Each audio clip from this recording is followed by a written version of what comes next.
오늘 나팔절 명절을 맞이해서 절기 예배로 하나님께 영광 돌릴 수 있게 하심을 감사드립니다.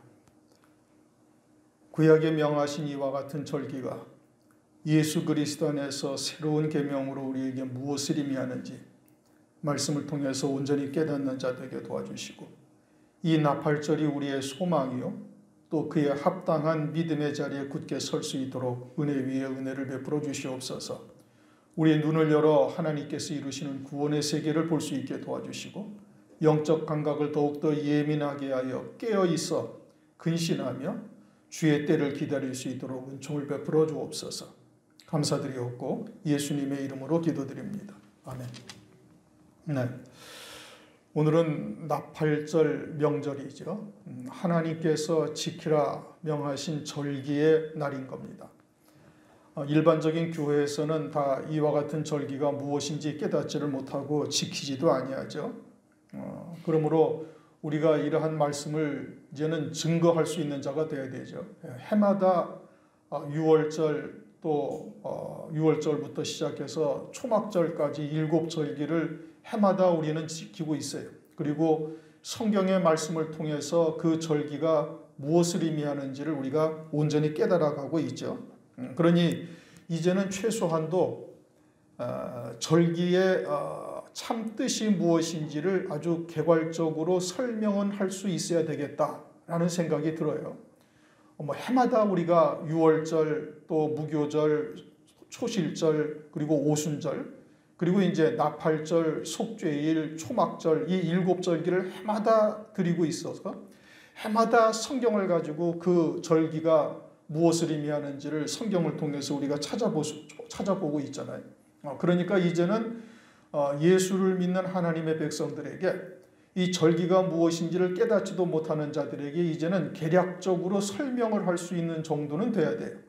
이제 오늘 제가 6월절부터 오순절까지 이미 지난 절기의 개괄적인 내용을 다시 한번 말씀을 드릴 터인데, 최소한도 그 정도로 하나님의 말씀, 성경의 말씀을 인용을 해서 증명할 수 있어야 되는 것이죠.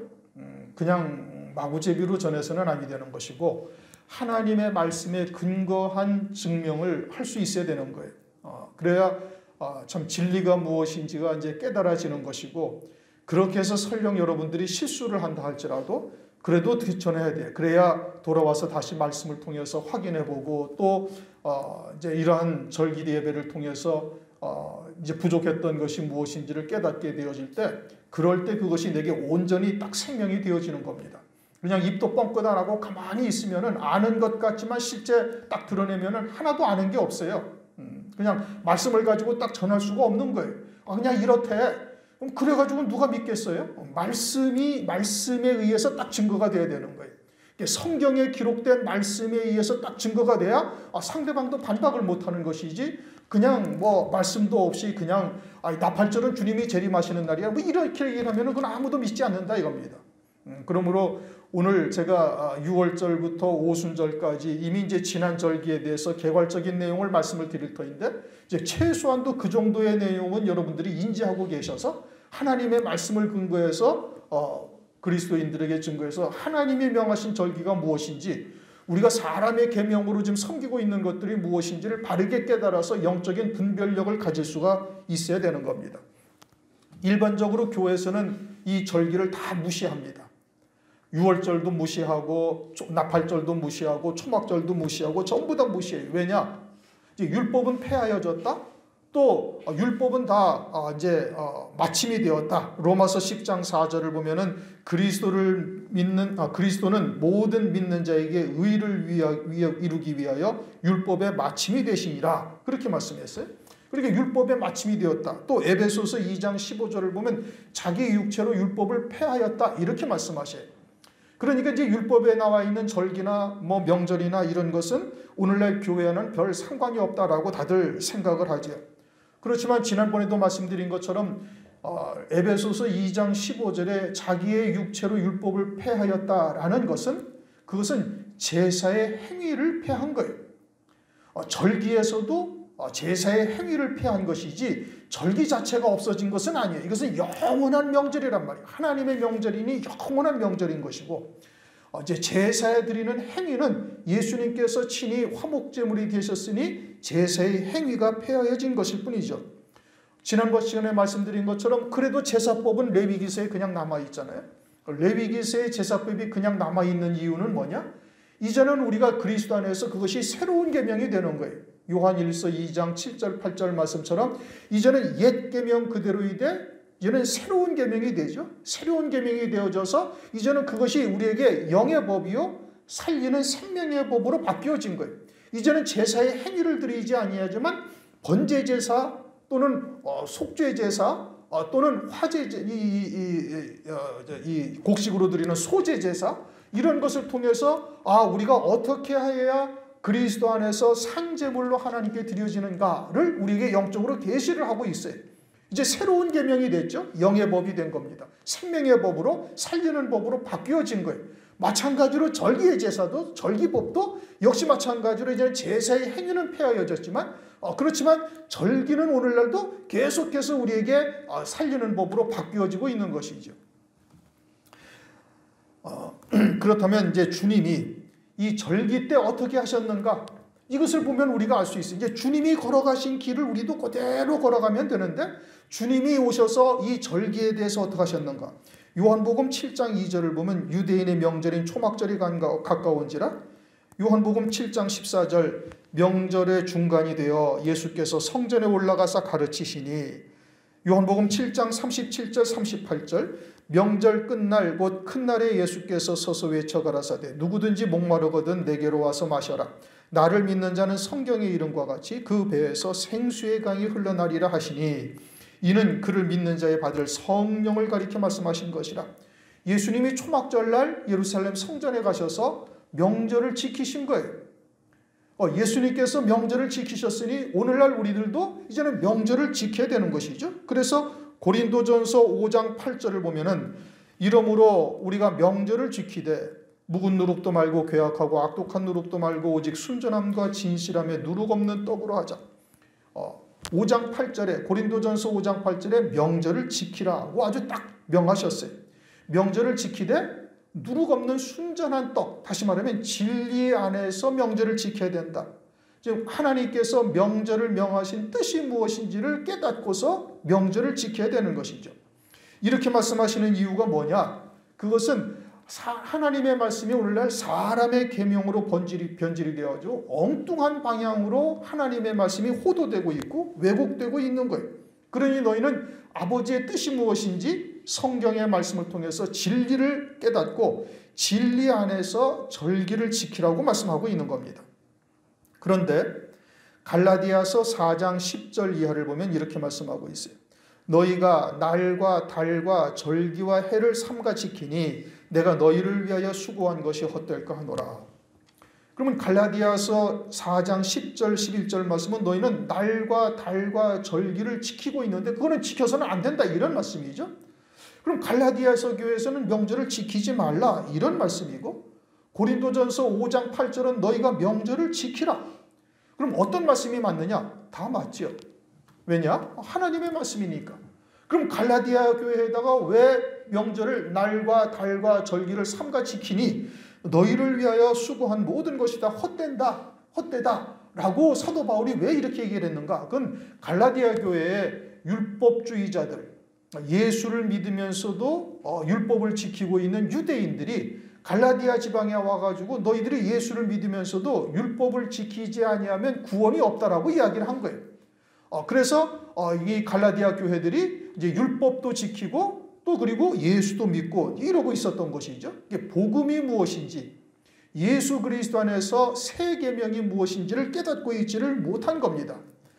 그러니 제사법이나 이런 이 행위적인 법은 이제 예수 그리스도 안에서 다 폐하여졌고 그것은 율법의 마침이 되었고 이제 예수 그리스도 안에서 새 계명이 되어져 있는데 이것이 무엇인지를 갈라디아 교회가 깨닫지를 못했던 것이죠. 그래서 골로새서 2장 16절 이렇게 말씀하십니다. 이러므로 먹고 마시는 것과 절기나 월삭이나 안식일을 인하여 너희를 편론하지 못하게 하라. 이것들은 장래일의 그림자이나 몸은 그리스도의 것이니라. 이제 로마서 10장 4절에 율법의 마침이 되었다 말씀하시고 이제 그리스도 안에 있는 자는 절기나 날과 달 또는 먹는 것 마시는 것, 월삭, 안식일 이런 것들은 우리의 구원과 관계가 없는 거예요. 이제 왜냐? 우리의 육체는 이미 예수와 함께 십자가 위에서 죽은 것이고 그리스도 안에서 새 피조물이 되어졌을 뿐 아니라 이제는 그 우리의 영원한 생명은 그리스도와 함께 하늘에 안친 바 되어져 있죠. 그러니 율법으로부터 자유로운 자가 된 것이죠. 그러니 날과 달과 절기와 안식일 또는 먹는 것 마시는 것 이런 것으로서 구원의 여부가 결정되는 것이 아니다 이겁니다. 그러나 그와 같이 먹는 것 마시는 것 또 정결한 짐승 또는 날과 달 또는 절기 이런 것이 이제는 예수 그리스도 안에서 우리에게 새로운 계명이 되어져서 참된 진리 안에서 살리는 영의 법으로 바뀌어져 있음을 말씀하고 있는 것이죠. 이제 절기의 실상은 뭐냐? 절기의 실상은 그리스도죠. 절기는 모든 것이 다 그리스도를 우리에게 나타내시고 있는 것이에요. 그러니 그리스도와 절기가 어떠한 관계가 있는가? 이제 절기를 통해서 드려지던 제사의 행위는 다 폐하여졌지만 그 제사의 법도를 통해서 산재물 되는 길을 우리에게 알게 하시는 것 같이 절기를 통해서 우리에게 주시는 하나님의 뜻이 무엇인지를 이제 우리가 자세하게 깨달아야 되는 겁니다. 일단 절기, 모든 율법은 누구에게로 초점이 맞추어져요? 예수 그리스도. 예수 그리스도죠. 너희가 성경에서 영생을 얻는 줄을 상고하거니와 이 성경은 곧 내게 대하여 증거하는 것이다. 그러니 성경에서의 날, 달, 안식일, 절기, 기타 등등 정결한 짐승, 기타 등등 모든 것들이 다 예수 그리스도를 나타내시는 것이고 그리스도 안에서 우리가 새로운 피조물 된 자로서 이제는 영의 법으로 살리는 영의 법으로 받을 수가 있어야 되는 겁니다. 우선 이제 유월절이 있죠. 레위기 23장 4절 5절에 유월절이 있어요. 유월절이라는 것은 이제 출애굽을 할 때 하나님께서 어린 양을 잡아서 그 피를 문 인방과 문 설주에 바르면 사망 권세가 너희들은 넘어가게 될 것이고 애굽에는 왕의 아들로부터 장자로부터 모든 짐승의 초태생까지 다 죽임을 당한다. 이제 사망 권세에 이르게 되어질 것을 말씀하셨죠. 그래서 유대인들은 어린 양을 잡아가지고 그 피로 문 인방과 문 설주에 바르니 하나님의 언약의 말씀대로 사망의 권세가 그냥 넘어가 버린 거예요. 이스라엘 백성들의 집안에 있는 개까지도 아무런 문제 없이 그러니까 개도 혓바닥을 움직이지 아니하리라. 출애굽기 11장 7절 보면 그렇게 말씀하셔요. 그러면 그렇게 어린 양의 피로 사망 권세가 넘어간 것은 그림자인 것이고 이제 성경에서는 고린도전서 5장 7절에 말씀하시기를 우리의 유월절 양 그리스도께서 희생되셨다. 그러면 유월절 양은 곧 누구를 말하는 것이냐? 그리스도를 말씀하시는 것이고 이제는 그리스도를 믿음으로 말미암아 출애굽 당시에 유월절 양의 피로 사망의 권세가 넘어갔던 것처럼 우리에게 사망의 권세가 완전히 넘어갔다는 것을 그것으로 우리에게 증거하시고 우리에게 보여주시는 것이죠. 또한 세례 요한이 그렇게 증거한 겁니다. 요한복음 1장 29절 보라 세상 죄를 지고 가는 하나님의 어린 양이로다. 예수께서 하나님의 어린 양이신 것을 마지막 구약의 율법의 선지자인 세례 요한을 통해서 증거하신 거예요. 그래서 예수 그리스도께서 유월절 양으로 이 땅에 희생하셨고 그리스도를 믿는 자들에겐 죄와 사망의 권세가 마치 출애굽 당시에 유월절 양의 피를 바른 이스라엘 백성들에게서 넘어갔던 것처럼 오늘날 우리들에게 그렇게 넘어가고 있음을 말씀하고 있는 겁니다. 이제는 예수 그리스도 안에서 우리가 하늘에 안친 바 되었다. 또 요한일서 5장 18절을 보면은 이제는 악한 자가 우리를 만지지도 못한다. 하나님께로서 나신 자가 저를 지키심에 악한 자가 만지지도 못한다. 이제는 우리는 지옥 갈래야 갈 수 없는 온전한 구원을 하나님께서 이미 이루신 것이죠.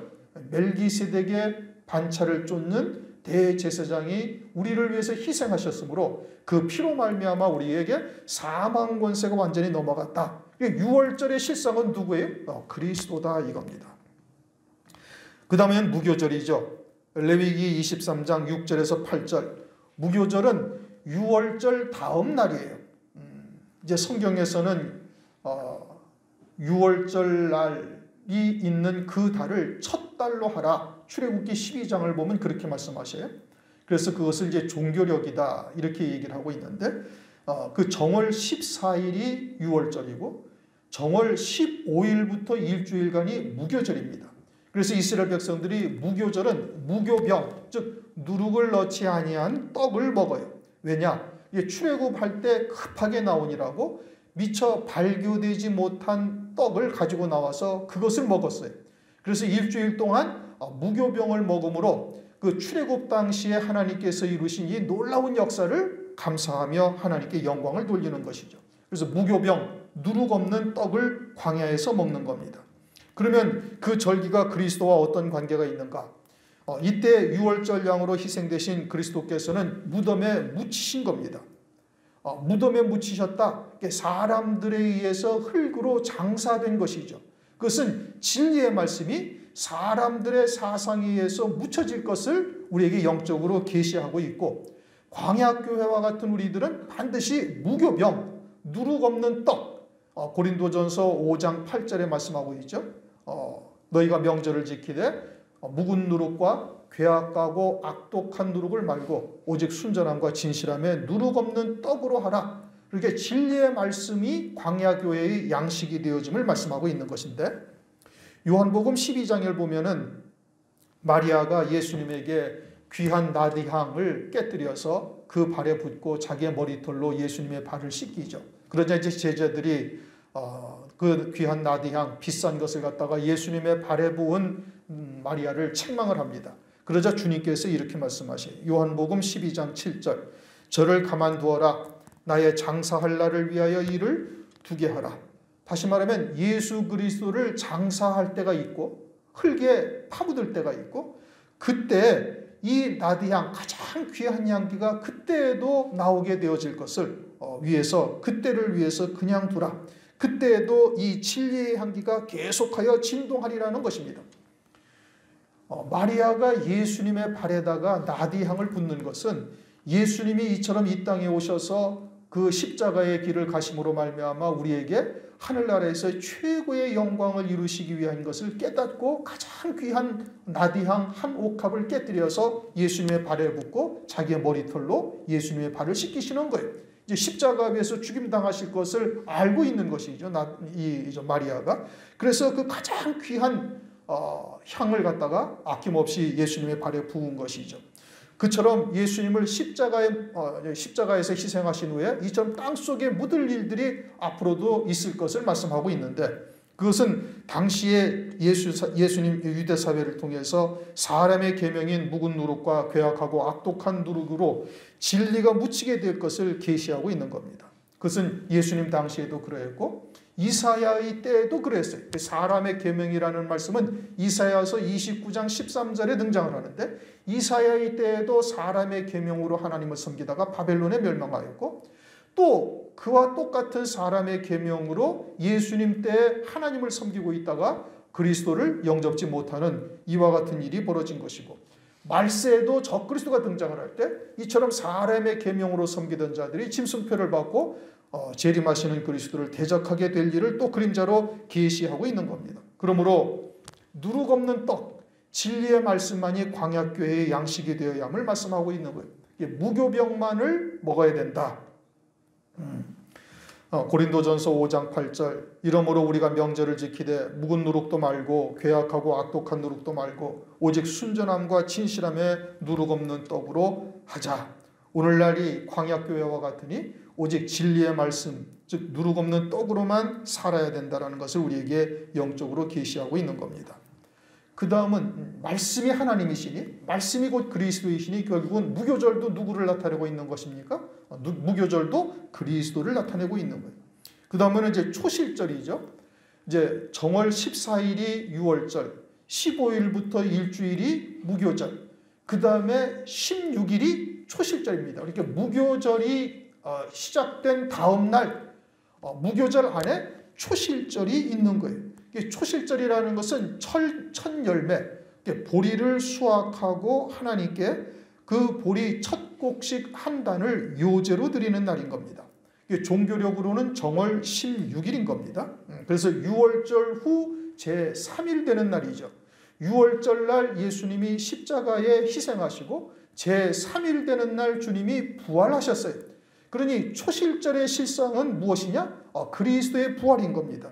그래서 고린도전서 15장 20절, 그리스도께서 죽은 자 가운데서 다시 살아 잠자는 자들의 첫 열매가 되셨도다. 그러니 초실절의 실상은 그리스도요, 그리스도의 부활이라는 것은 뭐 더 말할 수 없는 아주 명확한 것입니다. 그리스도께서 부활하실 것을 절기를 통해서 우리에게 계시해 준 것이죠.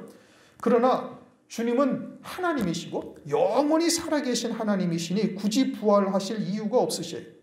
그런데 이렇게 부활하셔서 부활의 첫 열매가 되셨다라는 것은 그리스도를 믿는 우리들에게 이처럼 신령한 몸으로 우리가 다시 살아나는 때가 있다라는 것을 영적으로 우리에게 계시하고 있는 겁니다.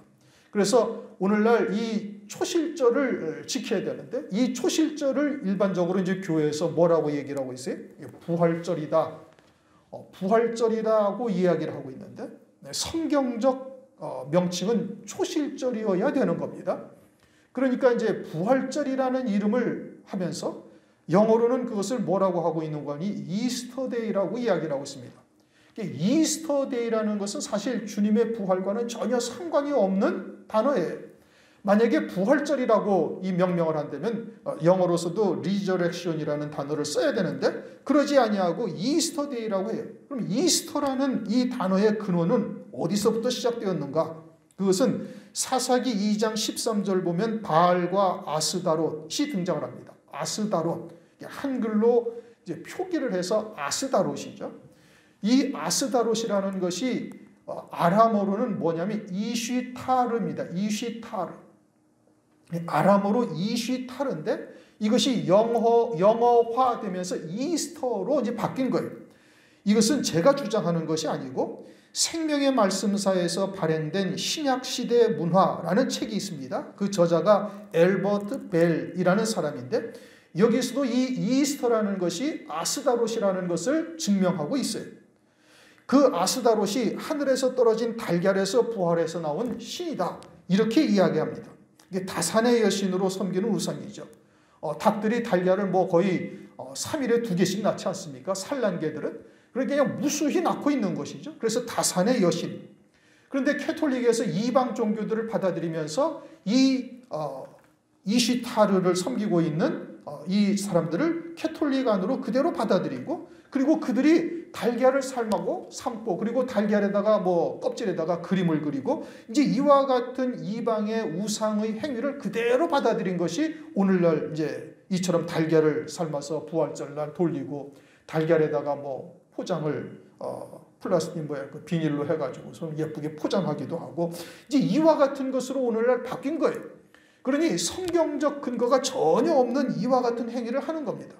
심지어는 EBS 교육방송에서 왜 부활절날 일반적인 교회에서 달걀을 삶아서 그것으로 축제를 벌이고 있는가를 그 기원을 찾아서 조사를 했는데 그 기원이 어디냐면 유럽에 있는 불가리아 지방에서 달걀신을 섬기는 습관이 있었는데 그것이 캐톨릭으로 들어오고 그리고 기독교가 그것을 쫓아서 달걀을 삶아서 이처럼 부활절을 기념하고 있다라는 것을 교육방송에서 그것을 갖다가 찾아내가지고 방송을 할 정도인 겁니다. 그러면 일반적으로 그리스도인들이 이것을 모르냐? 다 아는 거예요. 이건 뭐 백과사전 보면 그냥 다 나와 있는 거예요. 그런데도 불구하고 하나님의 말씀에 근거하지 아니한 이와 같은 행위를 오늘날 하고 있어요. 그래서 부활의 첫 열매가 되신 그리스도, 초실절 하나님의 명절을 우상을 섬기는 날로 바꿔버린 것이 오늘날 교회들이 하고 있는 행위인 겁니다. 마치 가나안 땅에 들어온 이스라엘 백성들이 가장 먼저 접한 것이 바알과 아스다롯이. 아스다롯이 뭐예요? 이시타르라는 이 달걀신을 섬기는 행위인데 이와 같은 우상들을 이스라엘 족속들이 그대로 받아들였는데 오늘날 교회가 마치 그것을 그림자로 가셨는데 오늘날 교회가 그대로 받아들이고 있는 거예요. 주님의 부활을 이방의 우스갯거리로 만들어버리는 겁니다. 오늘날 우리가 성경으로 돌아가야 된다. 하나님의 말씀으로 돌아가야 되는 것이죠. 초림은 재림의 그림자인 겁니다. 우리가 열심히 하나님을 섬기고 성실히 신앙생활을 하는 것 같지만 말씀에서 벗어났다면 그것은 하나님과 아무 상관이 없는 신앙생활로 살다가 그냥 끝나는 거예요. 하늘나라에 올라갔을 때 슬피 울며 이를 갈미 있게 되는 것이죠. 그러므로 하나님의 말씀으로 돌아가야 되는 것이고 말씀에서 벗어난 것은 그 어떠한 것이라 할지라도 다 배격할 수 있는 자가 되어야 되는 겁니다. 그 다음에는 레위기 23장 15절 이하의 오순절이죠. 오순절이라는 것은 초실절로부터 50일째 7 안식일이 지난 다음 날이고 이때 밀 추수를 하는 겁니다. 초실절에는 뭘 추수를 했어요? 보리 추수를 했죠. 그리고 이때는 밀 추수를 하므로 다른 추수할 곡식 주신 것을 감사하며 하나님께 절기로서 예배를 드린 것이죠.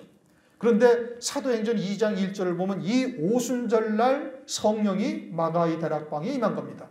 예수 그리스도를 믿는 자들에게 주님이 초실절날 부활의 첫 열매가 되신 이후 50일째 되는 날 마가이 다락방에서 기도하고 있던, 즉 예루살렘을 떠나지 말라 명하신 주님의 말씀을 쫓아 예루살렘에 있는 마가이 다락방에서 전심으로 기도하고 있던 성도들 120여 성도들에게 성령이 강림하셔서 이제 성령이 말하게 하심을 따라 말하고 이제는 성령으로 말미암아 죽임당하는 자리에까지 기꺼이 감당하는 이 기가 막힌 일이 벌어진 거예요.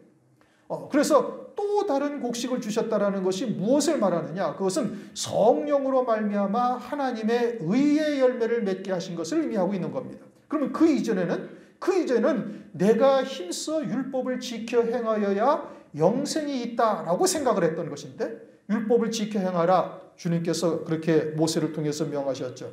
레위기 18장 5절 너희는 나의 규례와 법도를 지키라. 사람이 이를 행하면 그로 인하여 살리라. 나는 여호와니라. 그래서 이스라엘 백성들이 율법을 쫓아 철저히 지켰던 거예요. 그러나 율법으로 말미암아 의에 이를 사람이 있습니까? 없죠. 의인은 없나니 하나도 없고 율법은 죄를 깨닫게 해서 몽학선생이 되어져서 그리스도에게로 인도하는 역할을 하는 거예요. 우리가 죄인이라는 것을 깨닫고 그리스도가 아니고서는 우리에게 구원의 소망이 없다라는 것을 깨닫게 하는 것이죠. 그래서 예수 그리스도를 영접하게 되어지면 그리스도를 믿는 자에게 성령이 임하시고 성령께서 말씀을 깨닫게 하시고 하나님의 말씀을 우리의 신비에 새기시고 그리고 말씀에 붙들려 살아갈 수 있도록 말씀을 생각나게 하시고 이끌어 가시죠. 그렇게 해서 성령의 열매요 하나님의 의의 열매를 맺게 하시는 거예요. 그러니 오순절의 실상은 그리스도를 믿는 자에게 성령이 임하셔서 하나님의 의의 열매를 맺게 하는 것이 오순절의 실상이다. 이것은 이제 개괄적인 내용이죠.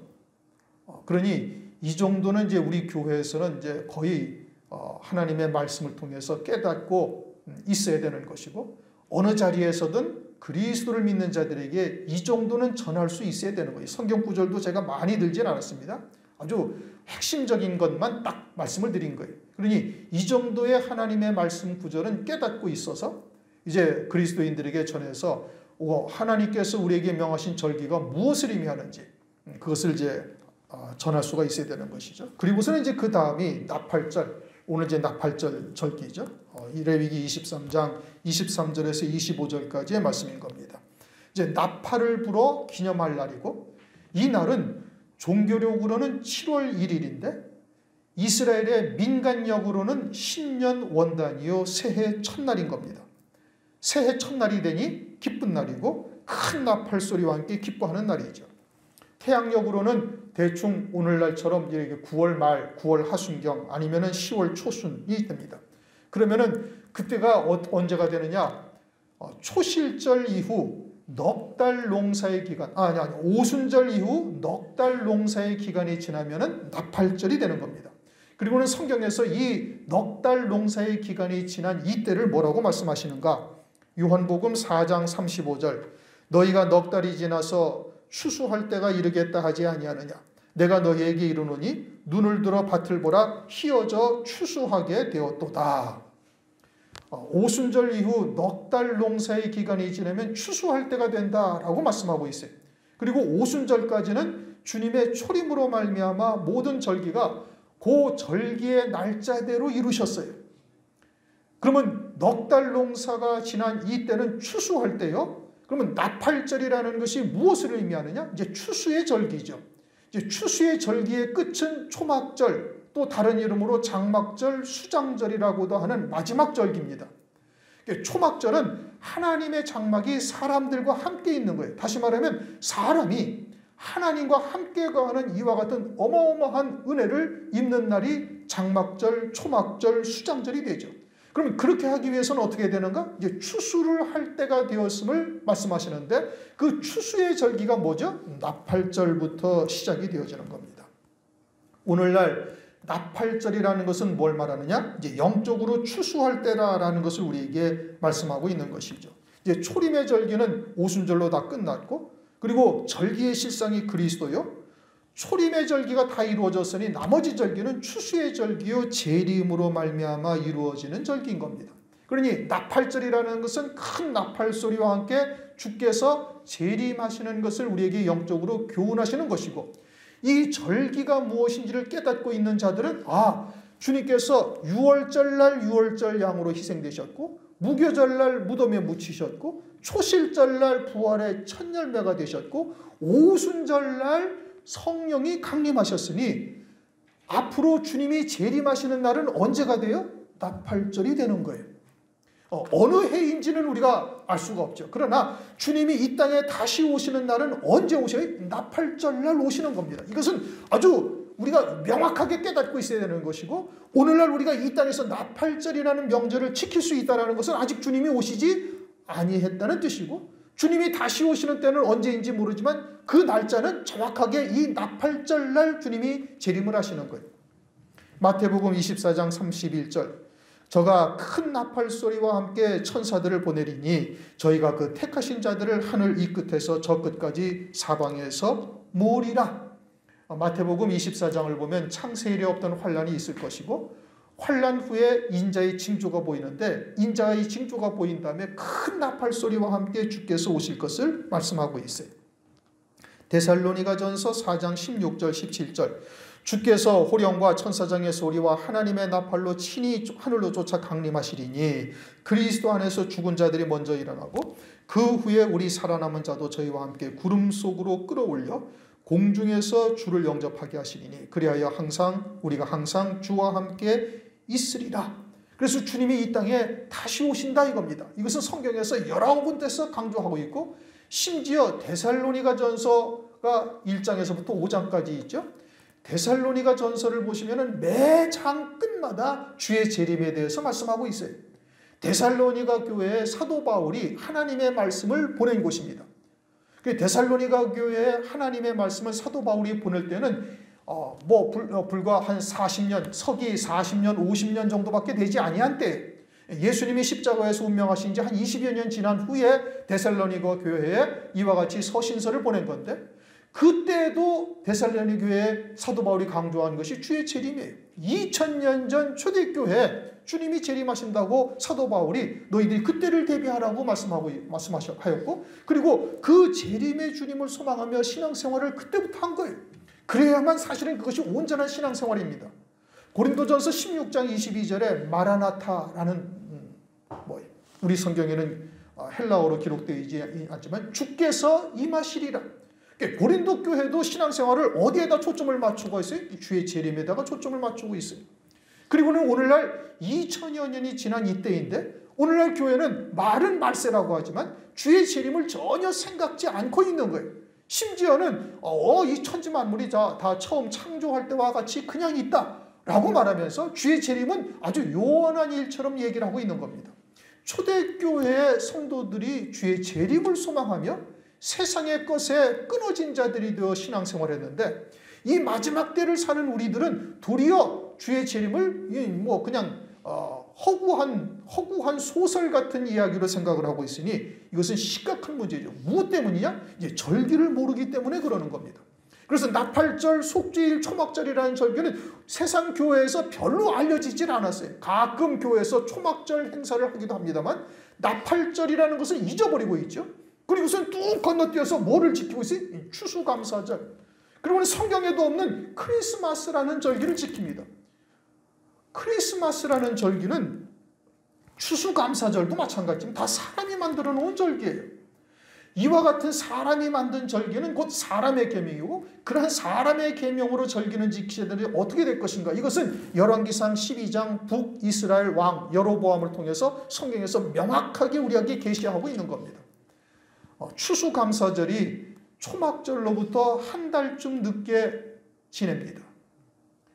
그런데 여로보암 왕이 어떻게 지냈어요? 7월 15일이 초막절인데 그로부터 한 달쯤 늦게 8월 15일부터 초막절을 만들어서 지키고 있는 거예요.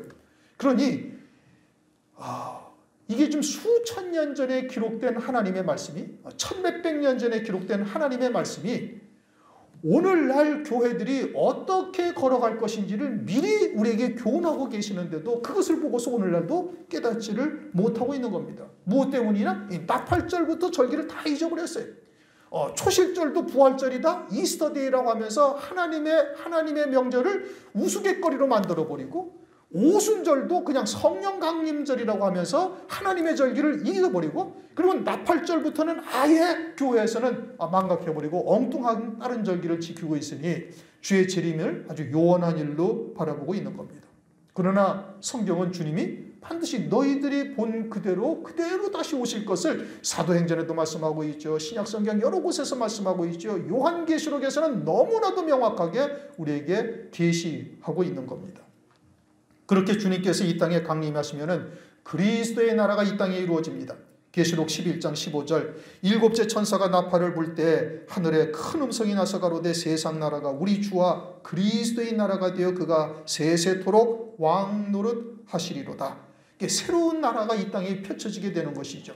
이제 이 땅에 있던 기존의 모든 나라들은 다 멸해지고 없어지고 이제는 주님이 친히 다스리시는 만왕의 왕으로 다스리시는 그리스도의 나라가 되는 겁니다. 그게 나팔절날 이루어지는 거예요. 그리고는 유대인들이 이 나팔절이 새해 첫날이라고 그랬죠. 그러니 그리스도의 나라가 이 땅에 이루어지면 그리스도인들에게는 이제 주의 재림을 첫째 부활로 맞이하는 자들에게는 새로운 해가 시작되는 겁니다. 참으로 신년 원단이 이루어지는 것이죠. 그래서 유대인들에게는 메시아 왕국이 펼쳐지는 것이고 우리들에게는 천년 왕국이 이 땅에서 시작이 되어지는 겁니다. 그러할 때 이 땅은 새하늘 새 땅으로 변화가 되고 참으로 하나님의 나라가 이 땅에 실제로 이루어지는 것이죠. 히브리서 1장 11절, 그것들은 멸망할 것이나 오직 주는 영존할 것이요 그것들은 다 옷과 같이 낡아지리니 의복처럼 갈아입을 것이요 그것들이 옷과 같이 변할 것이나 주는 여전하여 연대가 다함이 없으리라. 이 세상이 완전한 새로운 세상으로 변화될 것을 말씀하고 있죠. 이사야서 35장, 이사야서 65장에 이미 말씀하고 있는 겁니다. 그러면 주의 재림 전에 어떤 일이 있겠는가? 그것은 이제 마태복음 24장에서 창세 이래 없던 환란이 있을 것을 말씀하고 있는 겁니다. 적그리스도의 7년 환란이죠. 그 7년 환란이 끝난 후에 주님이 재림을 하시게 되는 겁니다. 그래서 마태복음 24장 29절 말씀하시기를 그날 환란 후에 즉시 해가 어두워지며 달이 빛을 내지 아니하며 별들이 하늘에서 떨어지며 하늘의 권능들이 흔들리리라. 그때 인자의 징조가 하늘에서 보이겠고, 즉 환란이 다 지난 후에 인자의 징조가 보인다. 환란 후에 주님이 재림을 하신다. 오늘날 세대주의자나 무천년주의를 쫓고 있는 교회가 우리나라의 거의 한 95% 이상입니다. 그거는 좀 여유롭게 봐서 95%지 실제적으로는 거의 한 99%가 환란과 교회는 상관이 없다는 세대주의자나 무천년주의를 신봉하고 있어요. 육에 속해 있으니까 환란, 고통당하는 것이 싫은 겁니다. 그리고 그러한 성경에 없는 소설 같은 이야기를 쫓고 있는 것이에요. 그러나 마태복음 24장을 그저 자세히 한 번만 읽어보면은 창세 이래 없던 환란이 있고 환란 후에 인자의 징조가 보인다고 말씀하셨지 환란 전에 주님이 재림하신다거나 환란이 없다라는 말씀은 없어요. 또 계시록 20장 4절에서 6절을 보면 천년이라는 단어가 6번이나 등장을 합니다. 그러니 천년이라는 단어가 한 번만 등장을 해도 계시록 19장에 주님이 재림을 하시죠. 19장에 재림을 하시고 20장에 천년이라는 단어가 그렇게 등장을 하는데 한 번만 성경에 기록해서도 그 천년이라는 단어가 무엇을 의미하는지를 우리가 심각하게 하나님의 말씀을 통해서 우리가 상고해 봐야 되는 거예요. 그런데 6번이나 기록을 했음에도 불구하고 천년 왕국을 별로 믿지를 않습니다. 메시아 왕국이 이 땅에 펼쳐지고 사람의 수명이 나무의 수완과 같아지는 이와 같은 때가 다가오게 되어질 것, 이것을 전혀 믿지 않는 것이에요. 그러니 성경대로 믿지 아니하고 사람들이 만들어 놓은 이야기와 같은 소설과 같은 이야기들을 믿고 있는 겁니다. 성경은 분명히 주님께서 재림하실 것을 말씀하고 있죠. 그 재림에 대한 가장 정확한 표징이 뭐냐? 무화과 나무예요. 무화과 나무의 표징이 이루어지면 이제는 주의 재림이 문 앞에 이른 줄 알라. 여름철이 왔으면 문 앞에 이른 줄 알라. 이렇게 말씀을 하십니다. 호세아서 6장 1절 2절을 이렇게 성경에 말씀하고 있어요. 오라 우리가 여호와께로 돌아가자. 여호와께서 우리를 찢으셨으나 도로 낫게 하실 것이요 우리를 치셨으나 싸매어 주실 것입니다. 여호와께서 이틀 후에 우리를 살리시며 제3일에 우리를 일으키시리니 우리가 그 앞에서 살리라. 호세아 선지자는 주전 한 700여 년 전에 활동한 선지자인 겁니다. 그 호세아 선지자가 하나님께서 이스라엘 백성들을 이틀 후에 찢으시리라 이렇게 말씀하게 해요. 우리를 찢으셨으나 도로 낫게 하실 것이요 우리를 치셨으나 싸매어 주실 것입니다. 여호와께서 이틀 후에 우리를 살리시며 제3일에 우리를 일으키시리니 구약에 있는 선지자가 이틀 후에 이스라엘 백성들을 살리시리라 그리고 제3일에 완전하여지리라 이렇게 말씀하고 있습니다. 제3일에 우리가 그 앞에서 살리라. 호세아 선지자가 예언한 이틀이라는 것은 무슨 뜻이냐? 그 예언한 때로부터 이틀이냐? 그것이 아니죠. 그것은 우리가 이미 아는 바와 같이 베드로후서 3장 8절에 하루가 천년 같고 천년이 하루 같은 이 한 가지를 잊지 말라 말씀하셨고 이 호세아 선지자가 이틀 후에 이스라엘 백성들을 살리시고 제3일에 그 앞에서 살게 될 것을 말씀하였는데 이것은 이스라엘이라는 나라가 예수 그리스도를 십자가에 못 박은 후에 서기 70년 돌 위에 돌 하나도 남지 아니하고 나라 자체가 사라졌다가 1948년에 독립하게 되어질 것을 계시하고 있는 것이죠. 이것은 세계 역사상 유일무이한 아주 특이한 일인 겁니다. 그러니 그것은 하나님의 역사예요. 하나님께서 우리에게 표적으로 계시한 겁니다. 무화과 나무는 이스라엘을 상징하고 있죠. 마태복음 21장을 보면 주님께서 무화과 나무를 저주하사 뿌리까지 말라버리시잖아요. 그런데 그것을 마가복음에서는 때가 아니었다, 무화과의 철이 아니었다라고 말씀하시죠. 그러면 창조주이신 하나님께서 무화과의 철도 아닌데 가서 열매를 얻으려고 어거지를 부리신 겁니까? 아니죠. 무화과 나무는 이스라엘을 상징해요. 포도나무도 이스라엘을 상징하죠. 그리고 자기 백성들에게 왔음에도 불구하고 이스라엘 백성들이 그리스도로 영접지 아니하니 영생의 열매가 없는 것임을 주님께서 그것을 통해서 계시하시는 것이고 아주 뿌리째까지 말라 하늘나라에서 음부 사망에 이르게 될 것을 계시하고 있는 것이죠. 그러니 이 무화과 나무는 이스라엘을 우리에게 계시하는 것이고 그것이 이틀 즉 서기 70년에 멸망하였다가 1948년 독립하고 그리고서는 이제는 핵을 가진 나라요. 전 세계의 경제권을 쥐락펴락하는 아주 강국이 되어져 있는 겁니다. 아모스서 8장 1절 2절 주 여호와께서 또 내게 여름실과 한 광주리를 보이시며 가라사대 아모스야 네가 무엇을 보느냐 내가 가로되 여름실과 한 광주리이다 하며 여호와께서 내게 이르시되 내 백성 이스라엘의 끝이 이르렀은즉 내가 다시는 저를 용서치 아니하리니 아모스 선지자에게 여름 과일 한 광주리를 보시면서 아모스야 네가 뭘 보느냐 여름 광주리 여름 실과입니다. 여름이 되면은 이스라엘 백성들의 끝이 이르렀다 이렇게 말씀하셔요. 그러면 무화과 나무의 비유를 말씀하시면서 잎이 연하여 가지가 나고 그리고 여름이 되면은 주님이 문 앞에 이르렀다라고 마태복음 24장에서 말씀하셨어요. 그러니 아모스 선지자가 말씀하시는 이 여름이라는 것이 해마다 계절로서의 여름이라면 이것은 이 성경의 말씀이 되지 아니하는 거예요. 계절로서의 여름이라면 수천 번, 수백 번이 이미 지나갔으니 해마다 그럼 주님이 다시 오셨어야 되는데 그러지 아니하셨잖아요.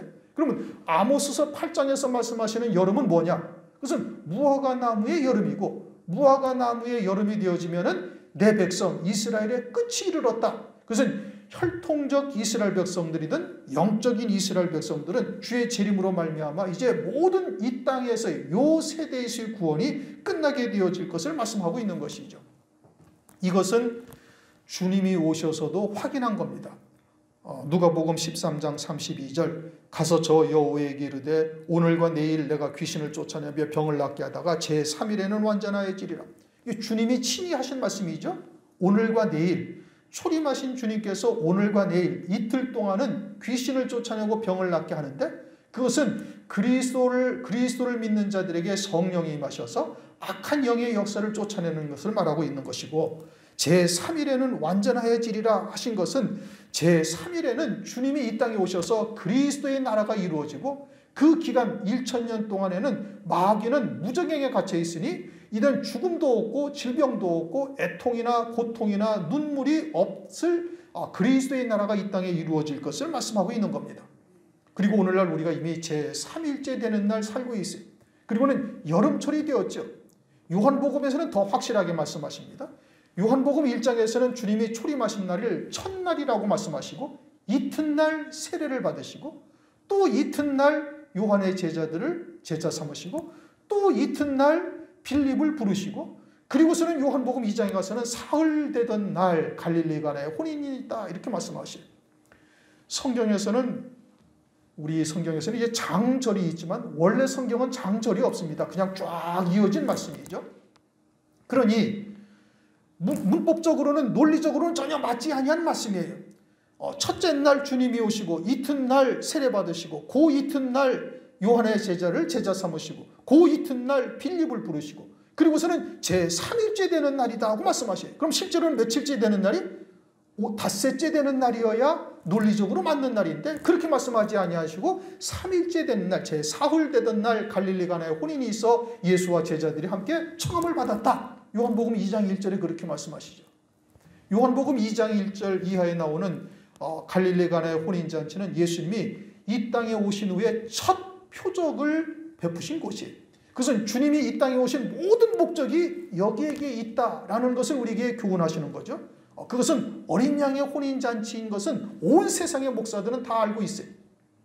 그러므로 어린 양의 혼인잔치를 위해서 주님이 이 땅에 오셨고 그 어린 양의 혼인잔치가 주님의 초림으로부터 며칠째 있다는 거예요. 사흘 되던 날. 그리고는 오늘날이 2022년이니 사흘째 되는 날 우리가 살아가고 있고 무화과 나무에 비유해서 여름이 되었죠. 그리고는 이 세대가 지나가기 전에 이 일이 반드시 이루리라. 그 한 세대는 이미 여러 차례 말씀드린 것처럼 성경상 70년 내지 80년인 거예요. 그러면 1948년 이스라엘이 독립을 했으니 70년을 더하면 몇 년이 되죠? 2018년. 이미 지나갔죠. 80년이 되면 몇 년이 되죠? 2028년. 그러면 이 세대가 지나가기 전에 이 일이 반드시 이루어졌으니 때와 시기가 이제는 거의 다 막바지에 이르렀다는 것을 우리가 알 수 있어요. 물론 주님께서 아브라함에게 네가 애굽 땅에 네 후손들이 애굽 땅에서 400년 동안 객이되랴 하셨지만 430년 만에 올라왔죠. 그러니 정확한 때는 우리가 알 수는 없지만 주의 재림 즉 나팔절이 이루어질 때가 아주 임박한 때를 살고 있다는 것을 우리가 알 수가 있는 겁니다. 그리고는 마태복음 24장 7절 8절에 이제 환난의 때에 재난의 시작이 무엇인가를 말씀하시는데 민족이 민족을 나라가 나라를 대적하여 일어나겠고 처처에 기근과 지진이 있으리니 이 모든 것이 재난의 시작이라 이렇게 말씀하셨어요. 기근과 지진 그리고 누가복음 21장 11절을 보면 처처에 큰 지진과 기근과 온역이 있겠고 무서운 일과 하늘로서 큰 징조들이 있으리라. 이제 이와 같은 때가 되어지면 곧 재난이 시작되어질 때가 되었다라는 것을 우리에게 교훈하고 계시는 겁니다. 킹 제임스 성경을 보면은 마태복음 24장 7절 8절에 처처에 기근과 지진과 온역이 있는데 우리 성경에는 그것이 빠졌어요. 온역이. 그러나 누가복음 21장 11절에는 큰 지진, 기근, 온역이 있다. 이렇게 말씀하셨어요. 그러면 재난의 시작이라는 겁니다. 재난의 시작이라는 것은 적그리스도가 곧 등장할 때가 되었다는 것을 하나님의 백성들에게 깨우쳐 주시고 있는 거예요. 기근, 오늘날 이제 서서히 기근이 심각해지고 있는 겁니다. 여러분들도 뉴스를 통해서 아시다시피 아프리카 지역에는 40년 만에 대기근이 왔다는 거예요. 아주 가뭄이 들어서 40년 만에 가장 건조한 상태요 기근이 임하였다 말씀하시고 말하고 있고 그리고는 더더군다나 기상이변으로 여러분들도 뉴스에 보셨듯이 화물이 드나들던 화물을 실은 배가 드나들던 강이 다 말라서 바닥이 보이고 있고 어떤 지역은 그냥 아주 홍수가 나가지고 온 도시 자체, 나라 자체를 그냥 다 물에 잠글 정도의 큰 홍수가 일어나기도 하고 기상재해가 발생하고 있는 것이죠. 거기다가 전쟁으로 인해 가지고 지금 이제 곡물이 수출까지 막혀서 점점 더 심화되고 있어요. 지진. 제가 엊그저께 수요일 날인가 인터넷을 잠깐 검사하다가 아주 깜짝 놀랄 만한 일이 있어요. 여러분 어제 그저께인가 칠레 앞에서 또 지진이 7점 얼마짜리가 일어났습니다. 제가 수요일 날 딱 인터넷을 봤는데 수요일 날이 며칠이냐면 21일 날이에요. 22년 금년도 9월 21일 러시아 캄차카 6.0, 9월 20일 멕시코 콜라보 7.5 지진이 난 겁니다. 9월 19일 울산 동쪽에 4.6, 9월 19일 대만 화롄에 5.9, 9월 18일 일본 오키나와 5.5, 대만 화롄 5.8, 또 대만 화롄 5.5, 일본 오키나와 6.1, 대만 화롄 6.8. 대만 화롄은 지금 연거푸 이틀 사이에 4번의 큰 지진이 계속 났습니다. 9월 14일 뉴칼레도 7.0, 9월 11일 파푸아 뉴기니 7.7, 9월 11일 인도네시아 6.1, 그리고서 며칠 전에는 중국의 스촨성 6.8인가 지진이 났죠. 지금 불과 한 열흘 사이에 지진이 5점 몇, 6.0, 7점 얼마짜리가 거의 10번 이상이 난 겁니다. 그런데 이제는 지진이 하도 많이 나니까 6점 얼마 이 정도는 뉴스에 나오지도 않아요. 이와 같은 때를 오늘날 우리가 지금 살아가고 있는 겁니다.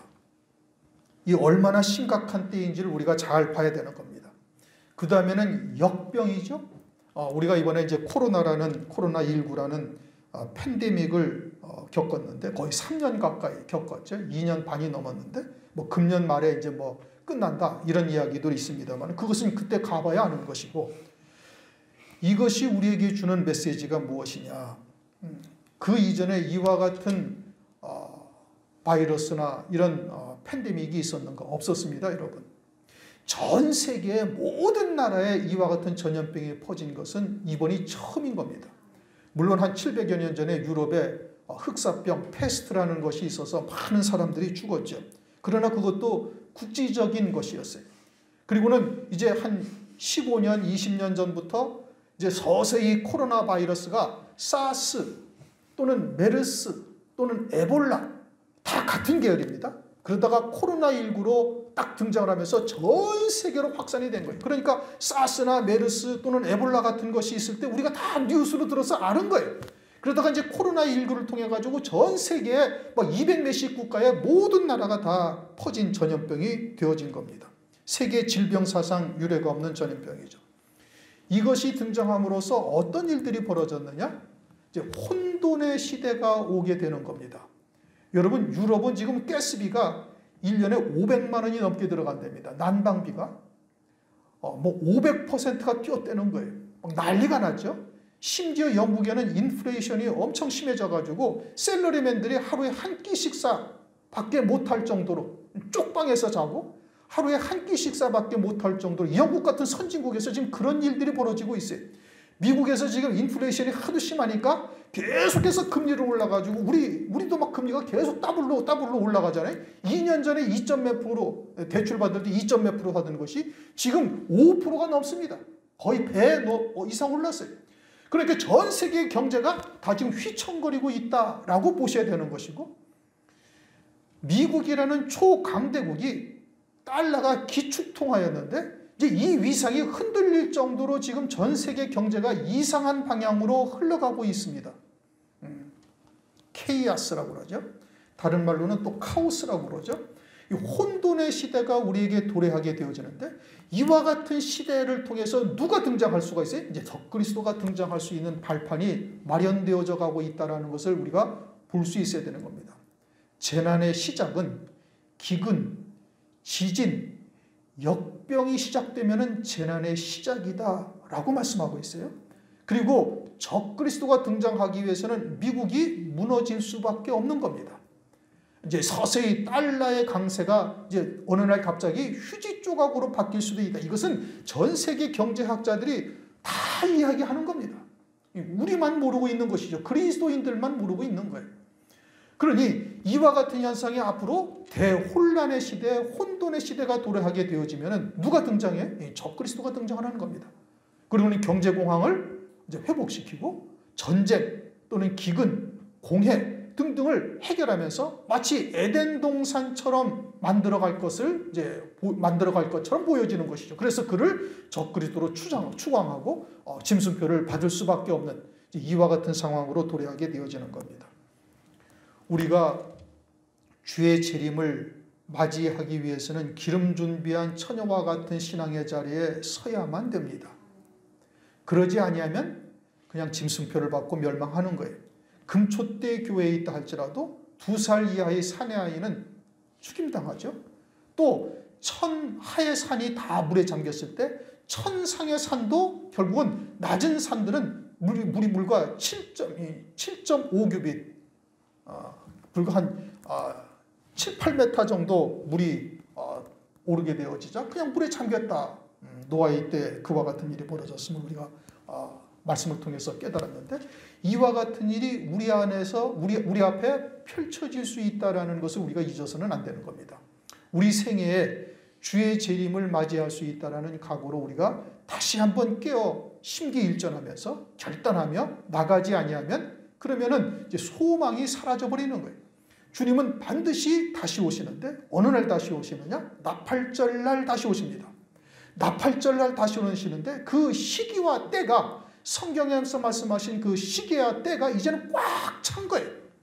그리고 재난의 시작이라는 전조 증상이 이미 이루어지고 있다라는 것을 우리가 확인해 볼 수가 있는 겁니다. 그러면 어떻게 해야 되는가? 우리의 모든 삶의 초점이 그리스도의 신부로 세워지는 여기에 다 초점이 맞추어져야 되는 거예요. 마치 노아가 방주를 짓는 일에 전심전력 달려갔듯이 오늘날 우리가 그래야만 주의 재림을 맞이할 수 있음을 말씀을 통해서 우리가 깨닫고 더욱더 우리 스스로를 돌아보고 심기일전해서 깨어 근신하며 주의 재림을 맞이할 수 있는 신부의 신앙에 이르시기를 주의 이름으로 축원합니다. 기도하겠습니다. 하나님 아버지 감사합니다. 오늘 나팔절 절기를 맞이해서 주의 재림과 그 때와 시기가 어떠한지 또 증상, 전조 증상이 무엇인지 재난의 시작이라 하신 하나님의 말씀을 통해서 오늘날 우리가 어디쯤 살고 있는지를 돌아볼 수 있도록 은혜를 베풀어 주심을 감사를 드립니다. 혹 여유롭다 또는 생활의 염려로 그 마음이 둔하여져 있다면 다시 한번 심기일전하여 깨어 근신하는 자 되게 하여 주시옵시고 기름 준비한 처녀와 같은 믿음의 자리에 굳게 설 수 있도록 은혜 위에 은혜를 더하여 주시옵소서. 그러므로 주의 재림의 날 흰 말을 타고 희고 깨끗한 세마포를 입고 주님의 뒤를 따르는 자의 반열에 다 설 수 있도록 역사하여 주옵소서. 예수 그리스도 이름으로 감사하며 기도드리옵나이다. 아멘.